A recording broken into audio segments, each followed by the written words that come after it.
La palabra de la lectura de los Hechos de los Apóstoles nos habla de la conversión de San Pablo, pero en esa conversión hay una elección y una llamada.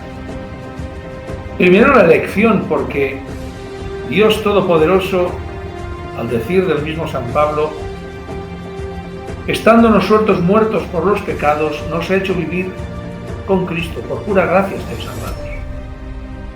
Esa elección es una gracia. Nosotros que no existíamos, fuimos llamados a la existencia por el Creador de cielo y tierra, que desde el fondo de los siglos nos llamó a ser sus hijos en Jesucristo y a ser santos y irreprochables por el amor. Elección, a formar parte de su pueblo por el bautismo. Elección para que al anuncio del Evangelio respondamos con la fe. Así también fue San Pablo. Elegido y llamado. Ciertamente tuvo esa experiencia excepcional de encontrarse con Jesucristo realmente. ¿A quién? Saúl, ¿por qué me persigues? ¿Quién eres? Yo soy Jesús el que me persigues. Yo ya he subido al cielo, ya he resucitado y he subido al cielo, pero estás persiguiendo a mis discípulos, estás persiguiendo a mi iglesia, que es mi cuerpo, que es mi esposa. Quien persigue a la iglesia me persigue. ¿Por qué me persigues? Es duro dar cofres contra el aguijón. Y entonces, a partir de ese instante, a ciegas, el apóstol Pablo se deja conducir hacia la ciudad de Damasco. Y allí recibe por parte de la iglesia, por parte de Ananías, la confirmación para esa misión. El Señor me ha enviado, Pablo, para librarte de la ceguera y que te llenes del Espíritu Santo, elegido como has sido para anunciar el nombre de Cristo a muchos pueblos. Y Él te enseñará lo que tienes que sufrir por su nombre. Llamada, elección llamada y confirmación por parte de la Iglesia. Así debería ser siempre. Así es en la ordenación sacerdotal. La elección, la llamada de Cristo, la vocación, y luego la Iglesia que confirma esa llamada y esa elección por medio del sacramento del orden sacerdotal. Luego Jesús en el Evangelio nos habla de ese pan vivo que ha bajado del cielo, que es el mismo, que es su carne y es su sangre.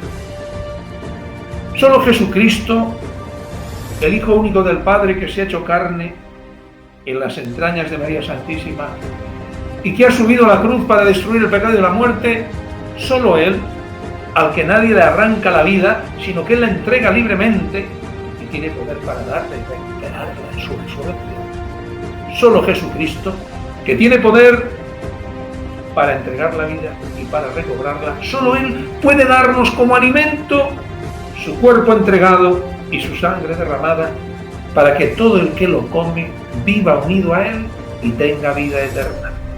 Por el Espíritu Santo que habita en nosotros, Dios, que resucitó a Jesús de entre los muertos, hará revivir nuestros cuerpos mortales en virtud del Espíritu Santo que habita en ellos. Por tanto, hermanos, qué cuidado, qué interés, qué vigilancia tenemos que tener sobre el Espíritu Santo que habita en nosotros por el bautismo, que se nos da cada vez que comulgamos en gracia. Ese espíritu de sabiduría, fortaleza, valentía, consejo, temor de Dios, inteligencia, ese espíritu que espantamos con nuestros pecados. Ese espíritu de Dios que el mundo quiere arrancarnos. Acordaos de aquel pecado del que avisa Jesucristo, el pecado contra el Espíritu Santo, que no se perdonará en esta vida ni en esta otra. Toda blasfemia, todo pecado de los hombres se perdonará, menos el pecado contra el Espíritu Santo. ¿Cuál es ese pecado contra el Espíritu Santo que no se perdona ni en esta vida ni en esta otra? El pecado contra el Espíritu Santo es atribuir a Dios las obras del demonio. Es atribuir al demonio las obras de Dios. Es decir que está bien lo que está mal. Llamar al bien mal y al mal bien. Decir que el pecado es un progreso y que la virtud es una desgracia. Ese es el pecado contra el Espíritu Santo. Porque uno puede haberse divorciado 3 veces, pero si arrepentido de ese pecado se confiesa y cambia de vida, se le perdonará. Pero si va diciendo por ahí que el divorcio es un progreso, está pecando contra el Espíritu Santo. Y uno puede haber abortado 4 veces, pero si arrepentido de ese pecado se confiesa, se le perdonará.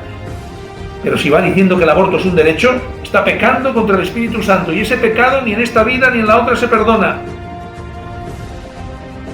Uno puede ser hasta homosexual, pero si arrepentido de ese pecado se confiesa y cambia de vida, se le perdonará. Pero si va diciendo que ser homosexual es una opción como otra, eso es un pecado contra el Espíritu Santo. Y uno puede hasta liquidar a su abuelo con la eutanasia, pero si arrepentido de ese pecado se arrepiente y se confiesa, se le perdonará. Pero si va diciendo que la eutanasia además es un favor que le ha hecho el pobre viejo, entonces ese pecado es contra el Espíritu Santo y no puede perdonarse. Y no puede perdonarse no porque Dios no quiera perdonar todo, sino porque la misma actitud de llamar bien al mal hace imposible mi arrepentimiento y mi búsqueda de la misericordia de Dios. Y pensar que estamos rodeados de ese pecado, hermanos, y es tan fácil dejarnos intoxicar por las voces del mundo que nos quieren hacer pasar las peores perversiones por logros de la civilización y de la democracia. Que nadie se deje engañar. La palabra de Dios es viva y actual, más tajante que espada de doble filo. Esa espada de doble filo que tenía la lengua del apóstol Pablo y que tanto sufrimiento le trajo. Pero recordad lo que decía: a mí la vida no me importa. Lo único que me importa es comulgar con los padecimientos de Cristo en favor de su cuerpo, que es la Iglesia.